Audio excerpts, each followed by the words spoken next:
Domplex. Ilha do Pico, Açores. Já todos ouviram falar da história heroica que está por detrás das vinhas do Douro. Mas quantos conhecem as vinhas do Pico e a sua incrível epopeia? Aqui, no Pico, os homens fizeram o vinho brotar da pedra.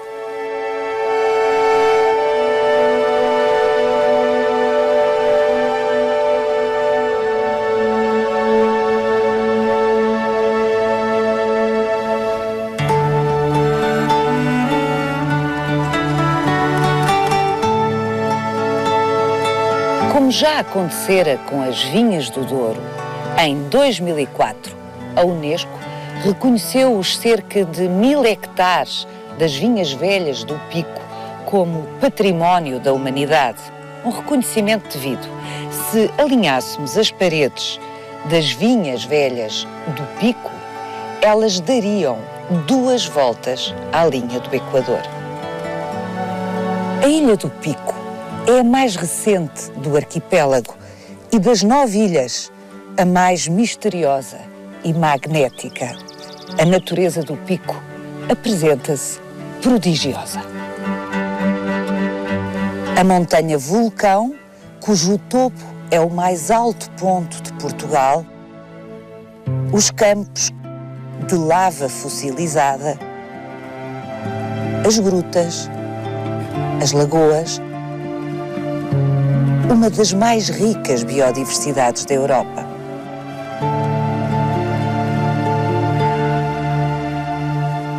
Mas não é exatamente da natureza do Pico que trataremos hoje aqui. Hoje vamos falar-lhe de como conseguiram os picoenses, ou picarotos, transformar uma terra que no início foi descrita como negra e monstruosa. Vai querer saber mais? Venha connosco nesta visita guiada.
Manel Tomás, aqui na Ilha do Pico, a vinha brota literalmente da pedra e brota porque os homens a fizeram brotar da pedra. Exatamente, isso é evidente, basta olhar para aqui para vermos como da rocha nasce a vinha. Aliás, esta vinha foi plantada à força do picão e da barra, uma barra de ferro que penetravam na rocha, depois colocavam um pouco de terra e lá enfiavam a vara, o bacelo, para depois dar esta maravilha. Colocavam terra, portanto, terra. Aqui não há, se picarem por baixo não encontram terra? Em alguns casos há terra, mas noutros não, e nessa altura era preciso ter terra para que traziam de outras partes da ilha? Sim, sobretudo o faial.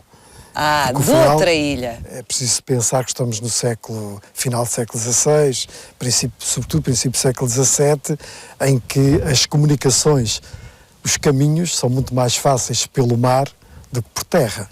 Claro. Não há caminhos até às Lajes do Pico ou até São Roque do Pico onde havia terra de qualidade. Aliás, há uma terra nas Lajes do Pico, chamada terras, exatamente pela qualidade das suas terras. Portanto, era mais fácil atravessar o canal do que ir a outras partes da ilha. Os homens da fronteira, esta fronteira virada ao Faial, tinham muito mais facilidade de deslocar-se de barco ao Faial e trazer alguma terra em sacos ou cestos. É um trabalho insano, é uma autêntica epopeia. É um trabalho incrível, porque esta zona também não tinha apetência para outras produções. E a vinha foi vista como uma solução para resolver o problema das pessoas desta zona, não é? E foi assim que tiveram o engenho e a arte de furar a rocha.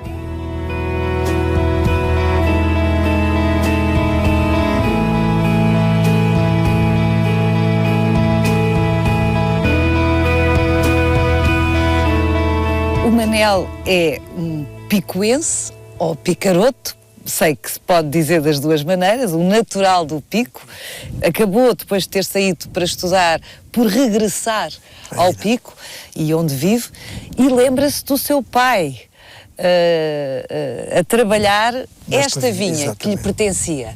Sim, sim, lembro-me e sei, claro que não me posso lembrar, mas sei que ele dizia-me, foi quando ele saiu da tropa, aí no final da década de 40, que esta vinha foi recuperada, foi feita a recuperação desta vinha. O meu avô adquiriu esta vinha e com os filhos replantou, por volta do ano de 1950, replantou toda esta vinha.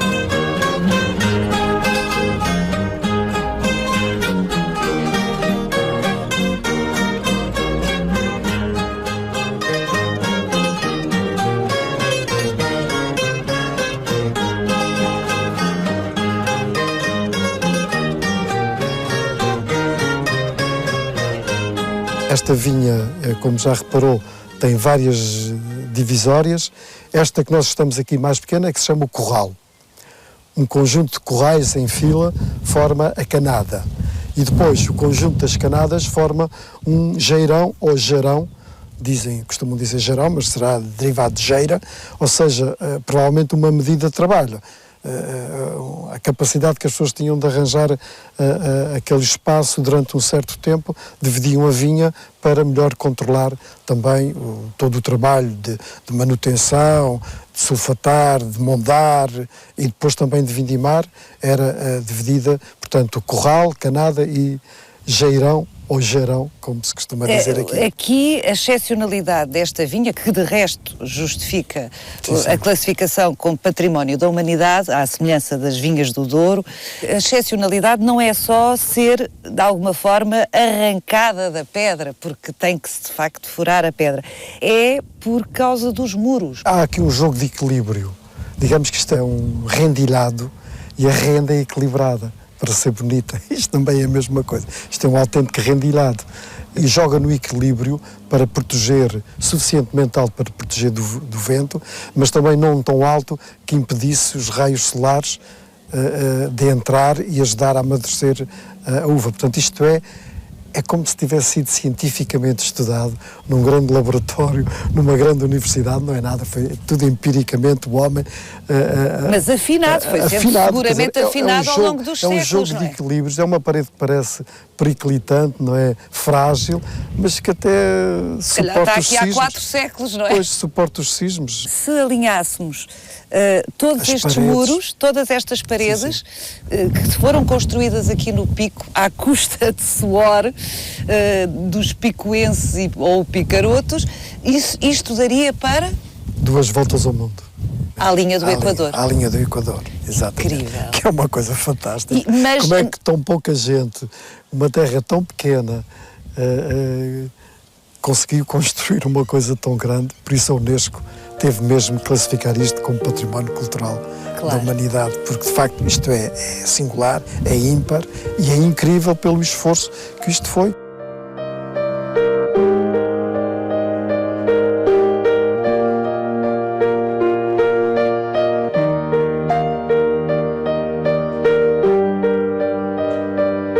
É preciso recordar que a Ilha do Pico foi a primeira a ser avistada pelos marinheiros do Infante Dom Henrique, aqui no bloco central das ilhas dos Açores, do arquipélago dos Açores. Foi a primeira a ser avistada, evidentemente por causa do farol. Da montanha, que chama... Sabe que Chateaubriand dizia que era um farol inútil da noite à montanha, mas acho que Chateaubriand não estava a ver bem a coisa. As próprias pessoas, mesmo das outras ilhas de São Jorge e do Faial, e então daqui necessariamente, para verem a meteorologia é pela montanha. Quando eu era miúdo, a primeira coisa que eu me lembro meu pai fazia era sair à porta de casa, ao balcão da cozinha e dizia, olha, vai fazer mau tempo, vai fazer bom tempo, olhando para a montanha. Olha, não se vê a montanha, é capaz de não ser dia muito bom para fazer isto na agricultura ou aquilo. Portanto, a montanha foi sempre um farol muito útil e ainda continua a ser um farol muito útil para as gentes deste triângulo de São Jorge, Pico e Faial.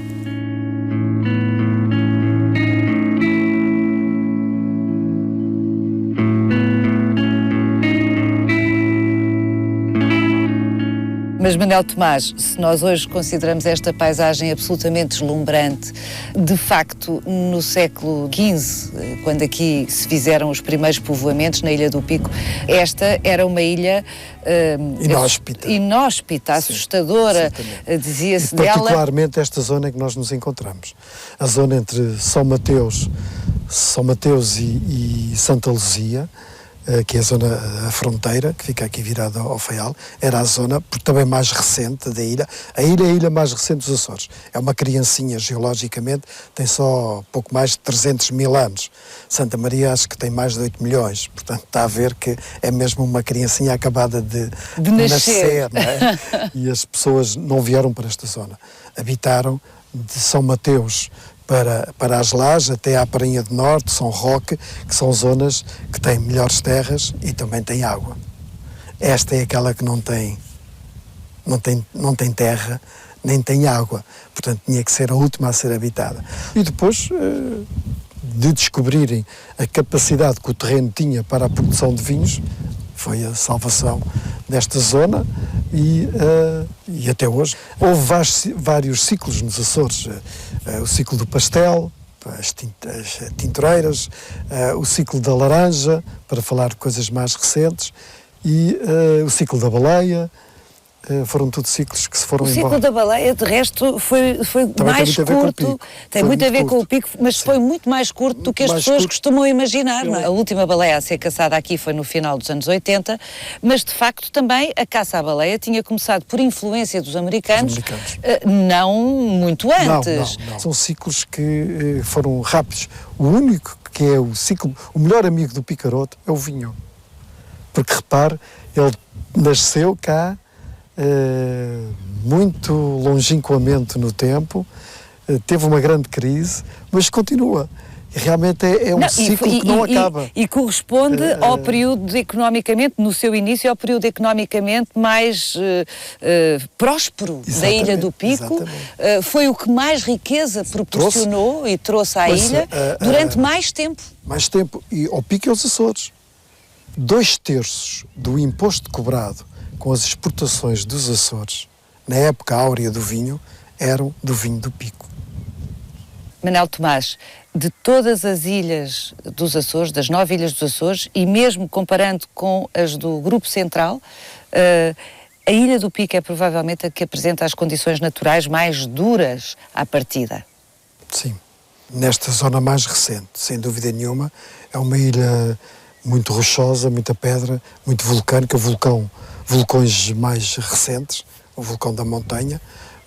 O sinal está aqui neste tipo de pedra em que nós estamos, neste lagido, chama-se isto lagido, esta é lava encordoada. Fossilizada, portanto, sim, não é? Mas cujo desenho ainda se lê. Pois, e parece umas cordas mesmo, já viu?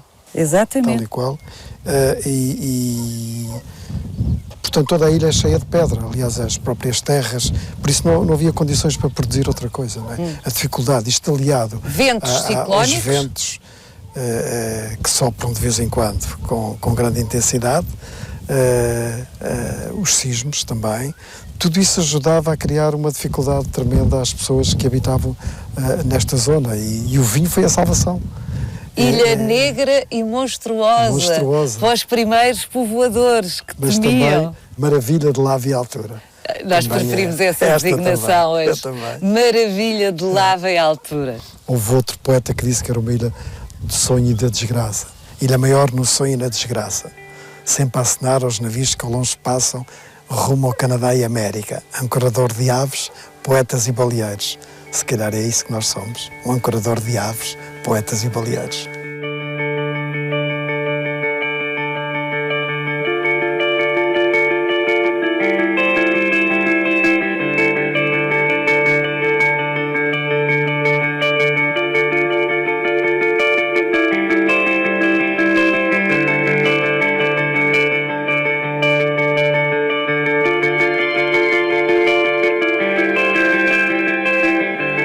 Está a ver, Paulo, esta magnífica árvore, é um dragoeiro. O dragoeiro serviu para muitas coisas, para a pintura. Os flamengos terão vindo cá buscar Vamos sentar debaixo do dragoeiro, isto é uma oportunidade fantástica. O sangue do Draco era utilizado também para fins medicinais. Eu lembro-me de ser miúdo e me porem o sangue do dragoeiro no dedo quando fazia um ferimento. Portanto, teve sempre muitas utilizações e é uma árvore que, particularmente esta que está aqui atrás de nós, que não se sabe bem a idade dela, mas ela pode ser o ser vivo mais antigo dos Açores. Esta árvore pode ter 1000 anos. Aliás, todas as ilhas dos Açores têm dragoeiros. O dragoeiro é típico da Macaronésia. Que é esta região? A região do Cabo Verde, Canárias, Açores e Madeira. Mas a maior concentração de dragoeiros é aqui, no Pico, e exatamente aqui neste sítio onde nós estamos, no Museu do Vinho, no convento, antigo convento dos Carmelitas. Gaspar Frutuoso, no século XVI, fala da vinda de flamengos buscar o sangue do drago, ou do dragoeiro. Portanto, a seiva desta árvore. A seiva para a pintura, para utilizar na pintura. Ora bem, uma árvore para produzir seiva em quantidade que interesse. Claro, que justifique uma viagem, claro. Buscá-la, tem que ter muita idade. Claro. Portanto, isto... Se já são referenciadas assim no século XVI, provavelmente é anterior à povoação portuguesa, não é? É engraçado. Eu gosto mais que seja anteriores. Claro, é ainda mais emocionante que seja anterior. É interessante ter falado no Gaspar Frutuoso, esse cronista do século XVI, que se referia ao facto de aqui, concretamente na Ilha do Pico, a terra ser tão dura e as condições tão adversas que nem se conseguia tirar da terra cereal para fazer o pão. O que me conduz a uma pergunta que está aqui atravessada desde o início. A que propósito é que se lembram, numa terra tão dura, de querer cultivar vinha? Provavelmente experiências de outras localidades, nomeadamente da Madeira e do Chipre. Provavelmente os primeiros bacelos terão vindo, há quem diga do Chipre, há quem diga que vieram já da Madeira, deviam ter condições semelhantes, um clima úmido, mas com muita rocha, e portanto as condições também não davam para produzir outra coisa. Isso foi mesmo a necessidade que fez o engenho, como sempre, não é? E precisamente assim, o atual Museu do Vinho está numa casa de alguns dos grandes responsáveis pela introdução do vinho, da vinha na Ilha do Pico, que são os frades carmelitas. É um pequenino museu, o Museu do Vinho aqui no Pico, mas muito significativo. Muito esclarecedor, muito gráfico. Exatamente. Vamos lá.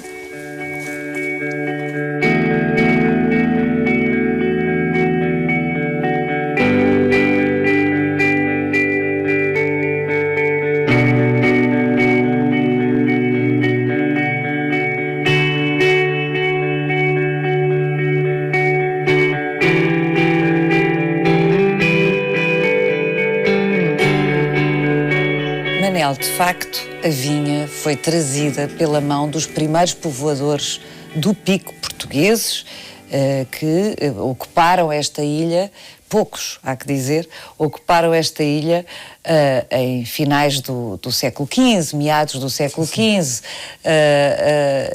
e foram eles que trouxeram primeiro a vinha. Exato, deve ter vindo logo com os primeiros.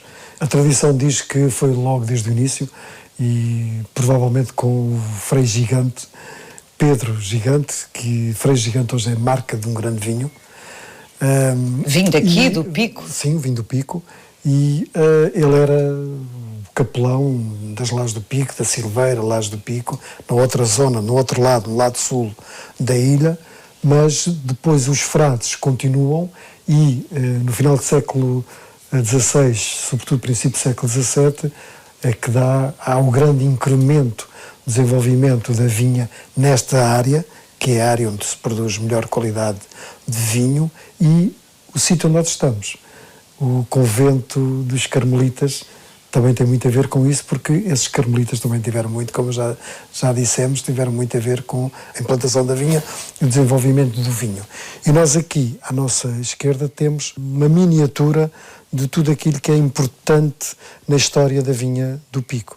Temos a própria vinha, com os corrais, as canadas, os jarões, tudo aqui muito bem delimitado. Temos a grande casa senhorial, que havemos de passar por ela na área larga. Temos a ermida, fundamental, não é? Para bem das almas e, se calhar, a tranquilidade dos produtores. Estas coisas associadas ficam sempre muito bem. Temos o Poço de Maré, porque a água era escassa e, às vezes, aquela que se aparava da chuva não era suficiente, portanto, ia-se buscar à maré uma água salobra, mas que era fresca e que se bebia. E depois temos também aqui as outras estruturas, a casa, provavelmente a casa do feitor, o alambique, as adegas, que hoje em dia há quem diga que a adega é o correspondente do grande solar.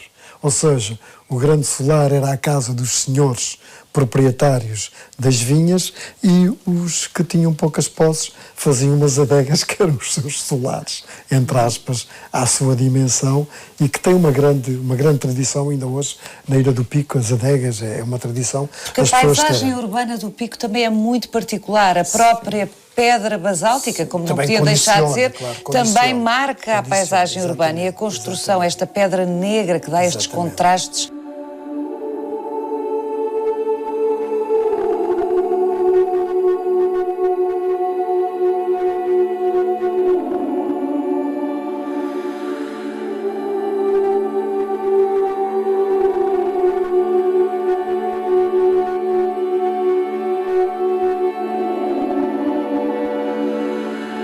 Contrastes maravilhosos de cor. Que foi depois talhada junto ao mar para fazer os rola-pipas, como vemos aqui, o homem a rolar a pipa, o barco do Pico a receber as pipas para as levar até à grande caravela, que no Porto da Horta recebia o vinho do Pico para a exportação.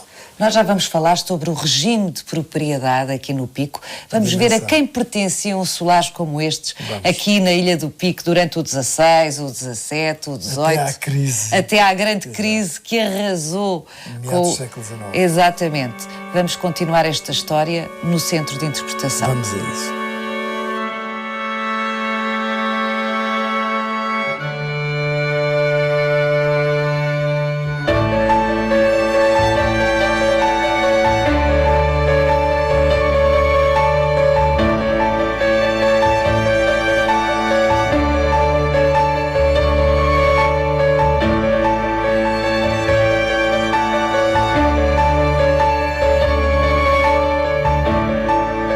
Manuel Tomás, temos estado a viajar pela costa oeste e norte da Ilha do Pico. Uma paisagem completamente marcada pela cultura da vinha, uma cultura centenária, como temos estado a ver. E por construções como esta, como este antigo lagar aqui no Centro de Interpretação.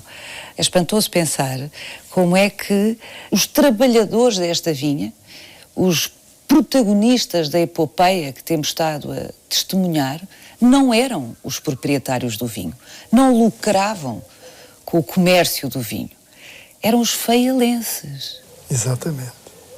Os picarotes eram os trabalhadores, eram os feitores, mas a propriedade era de feialenses. As grandes casas... Os donos, exatamente. Os verdadeiros donos.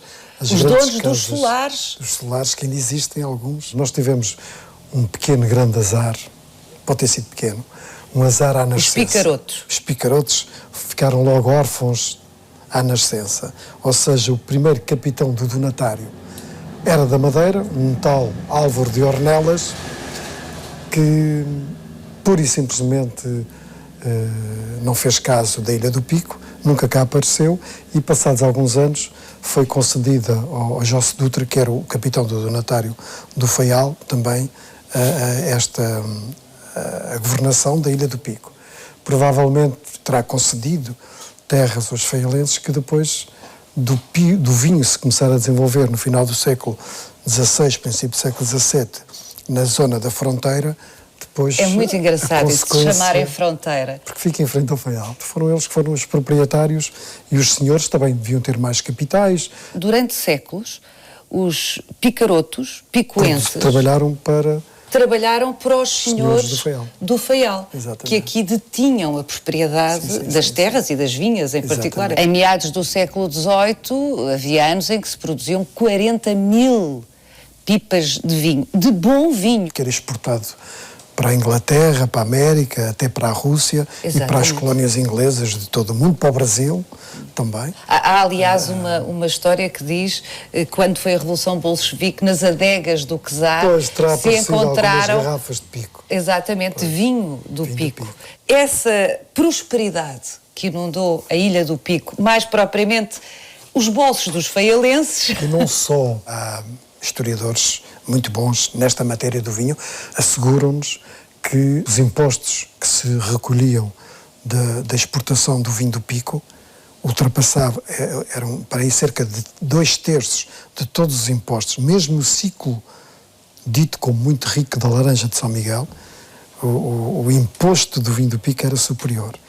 E foi com ele que se fez a doca da Faial, foi com ele que se arranjou o Porto de Angra, e penso que também a doca de Ponta Delgada. Portanto, os impostos do vinho do Pico... E aqui no Pico, que benefícios o povo do Pico e a Ilha do Pico teve com o trabalho efetivo dos picarotos nestas duríssimas vinhas? A alimentação que receberam por trabalhar, o seu suor, o resultado do seu suor e pouco mais do que isso, porque não eram os proprietários, não eram eles que exportavam. Não eram eles que lucravam. Não tínhamos um porto no Pico que permitisse a exportação. Aliás, se temos rola-pipas, se havia tantos rola-pipas, porquê? Porque não havia um cais, não havia um porto, não havia um guindaste em condições, um porto em condições que pegasse numa pipa e a colocasse dentro do barco para o barco ir para o Faial. Portanto, de alguma forma também interessava à situação instalada conservar o Pico numa espécie de registro primitivo, sem grandes infraestruturas, para o povo não descolar desta dependência, não é? Infelizmente tenho que concordar consigo. Enfim, eu gosto muito da comunidade do canal, gosto muito da ligação do Pico ao Faial, embora eu seja acusado de bairrista. Sou bairrista porque quem não gosta da sua terra não gosta de mais terra nenhuma, não é? É o facto. Temos que gostar da nossa terra, mas temos que compreender também a relação que temos que estabelecer com os outros. E a comunidade do canal, efetivamente, é uma comunidade. E viveu sempre na ligação uma com a outra. Embora eu acho que às vezes o canal esteja mais inclinado para um lado do que para o outro, como foi nesse caso histórico. Mas de alguma forma, Manel Tomás, a natureza encarregou-se de fazer justiça. Pois, mas foi uma justiça injusta. Dolorosa. Ou pelo menos dolorosa. Muito dolorosa e para todos. Sim. Mas isso permitiu, de alguma maneira, uma mudança. Uma independência e uma mudança. O que é que aconteceu em meados do século XIX? Uma grande transformação. Infeliz, que foram as pragas. O oídio e a filoxera destruíram. E em pouco tempo, talvez em 10 anos, 20 anos, a vinha, pura e simplesmente desapareceu. A vinha branca, a vinha do Verdeiro, tirando uma reserva muito restrita lá daquela zona que já falámos do Lagido da Criação Velha, desapareceu. Falência? Falência para grande parte dessas casas vitivinícolas? Que detinham o vinho, a produção da uva e do vinho. Imigração. Nessa altura também as terras, as vinhas perdidas, as terras valem menos. E, portanto, é mais fácil adquirir a propriedade.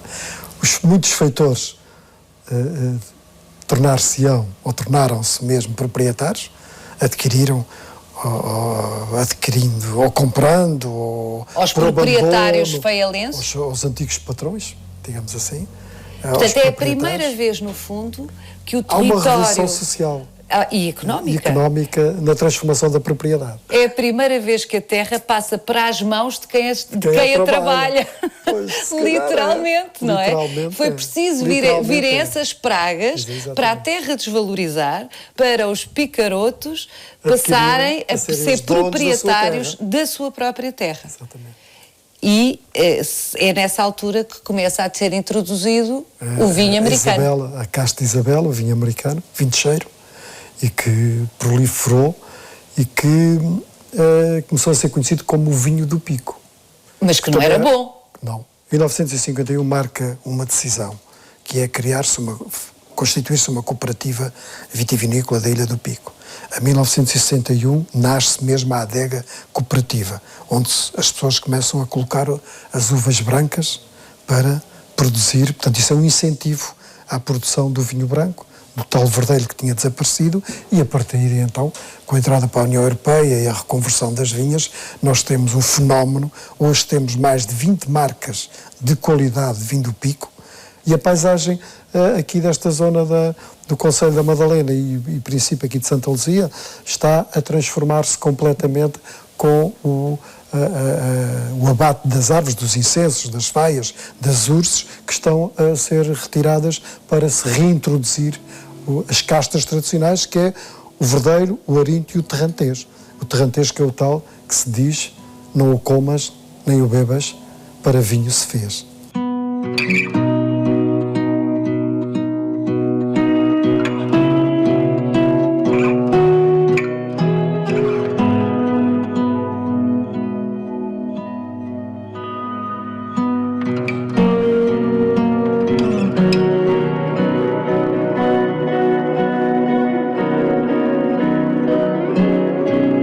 Estes montes de pedra chamam-se aqui, na Ilha do Pico, maroiços, e são de facto bastante enigmáticos. E ao que sei, houve um grupo de arqueólogos, não há muito tempo, que colocou a hipótese destes montes serem construções anteriores à ocupação portuguesa da Ilha do Pico. Bom, primeiro isso é para rir. Não faz sentido que os maroiços sejam anteriores ao povoamento, à chegada dos portugueses, ainda por cima neste sítio. Mas, Manel, deixe-me interrompê-lo com um dado que ainda não foi abordado nesta nossa conversa. De facto, há notícia do arquipélago dos Açores muito antes da chegada aqui dos portugueses. Sim. Há mapas, há cartas marítimas do século XIV onde aparecem claramente representadas estas ilhas. Eu penso num exercício de imaginação. Como é que acha possível fazer estas construções? Com que meios? Onde é que paravam os barcos? Sim, não havia portos. Onde é que havia água? Esta zona onde nós estamos, a zona da vinha, é a zona de lajido, é a zona seca, é a zona árida. É a zona do chão de pedra. Do chão de pedra. Onde é que havia uma baía aqui nesta zona para os barcos? E os maroiços são só nesta zona? Essencialmente nesta zona. Também há alguns na outra zona da ilha, mas muito menos, porque a terra é diferente, é melhor. Portanto, onde eles abundam é exatamente aqui, as zonas mais recentes, de mais lajido, e as zonas da vinha, e portanto há maroiço anterior à vinha e maroiço posterior à vinha. Eu explico. O maroiço anterior à vinha, aliás, nessas investigações dos arqueólogos, uma coisa foi boa. Conseguiram datar alguns artefactos encontrados com a data... Nestes montes? Nestes montes, num monte aqui próximo, 1620. Ora bem, isso significa que antes da crise da vinha, já haveria... Das pragas da vinha, já haveria maroiços.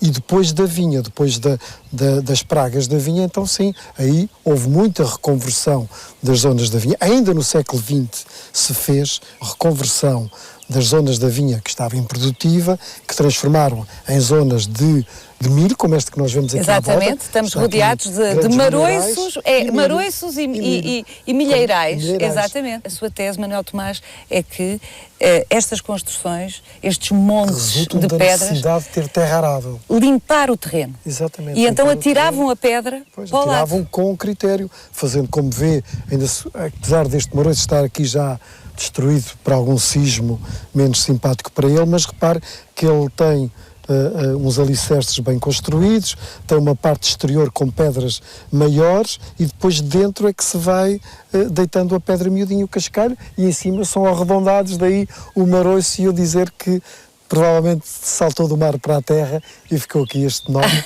de maroiço. Fala ao poeta, fala ao poeta Manuel Tomás. Se calhar foi isso, mas o que é que significa maroiço, a palavra maroiço? Monte de pedra. Então temos que concluir que estas enigmáticas construções não visavam a construção em si, são uma consequência da necessidade de limpar os terrenos. Os maroiços são nossos, são portugueses, são históricos. São fruto da necessidade dos agricultores da Ilha do Pico.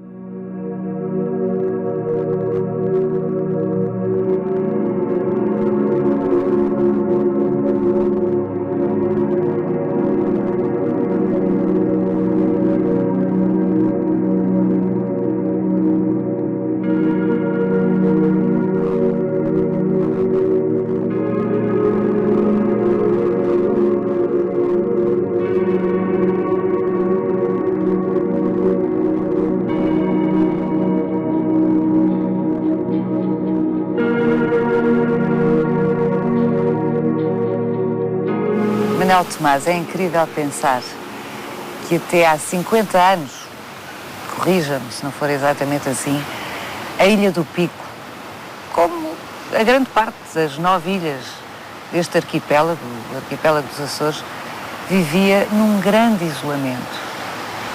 E nós estamos aqui a ver a Ilha do Faial, 9 quilómetros de distância. Muito perto. Mais ou menos. Mas era, efetivamente, há 50 anos era bem assim. Os miúdos, acabada a 4ª classe, os que iam estudar, os que podiam continuar a estudar, iam para o Faial e ficavam lá uma semana inteira.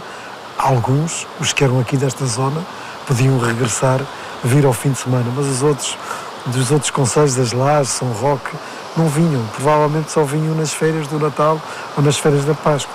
E eu, com 10 anos, fui para São Miguel estudar e fiquei um ano sem vir ao Pico. Fui em setembro e regressei em junho. Os barcos também eram mais precários, não é? Eram. E a viagem era mesmo complicada às vezes. Nós medíamos a dificuldade da viagem pelas vezes que ela parava. Nós perguntávamos, então a viagem foi má? Quantas vezes parou a lancha? Parou 5 vezes. Significava desengatar, porque a vaga era tão grande, tinha que deixar passar a vaga para depois engatar outra vez o motor avante e lá íamos até o Faial, que era assim que nós medíamos o tamanho da dificuldade da viagem. Manel, será que há 50 anos, o tempo a que se reportam essas memórias, o Pico, concretamente o Pico, ainda era essa espécie de reserva quatrocentista, do Portugal quatrocentista, a que se referia Vitorino Nemésio, quando falava, enfim, não só das ilhas, das outras ilhas aqui dos Açores, mas muito particularmente do Pico, que ele destacou na sua literatura? Talvez em algumas manifestações, mas há 50 anos já não era assim tão fechado, nem tão isolado, que fosse uma reserva de um Portugal quatrocentista. Em algumas manifestações, sim. Nomeadamente, por exemplo, nas festas do Espírito Santo. Eu penso que essa é uma manifestação que veio com os navegadores, veio de 400, introduzida pela Rainha Santa Isabel, e depois os navegadores trouxeram para os Açores, que dos Açores foi para a diáspora açoriana, para as Américas do Norte e América do Sul, Brasil e Uruguai. Santa Catarina, no Brasil, mantém as tradições açorianas de uma forma muito viva. Talvez a festa do Espírito Santo, talvez é o que se conserva, é o que se conserva. Por razões muito especiais, ainda hoje. Mas tirando as festas do Espírito Santo, hoje não temos. Portugal do século XV. Não, hoje é Portugal que povoou a Ilha do Pico, exatamente. Hoje é bem Portugal do século XXI, aqui nos Açores, e nós estamos com um cenário atrás de nós que é uma prova disso mesmo, da universalidade do regional. As paredes do regional, como diria Miguel Torga, o universal é o regional sem paredes. Portanto, as paredes foram derrubadas e atrás de nós temos um edifício considerado o edifício do ano por uma organização internacional. Sim, na apreciação de trabalhos de arquitetura, exatamente. De arquitetos, é a melhor demonstração de que, de facto, as paredes caíram e o regional é o universal. E aqui em frente ao Faial, tão perto, nesta comunidade que nos liga, e por termos estado todo o dia a falar de vinho, brindemos ao vinho do Pico. Brindemos ao sucesso do vinho do Pico, que é mais que merecido a julgar por esta amostra. Excelente, excelente. Obrigada, Manel.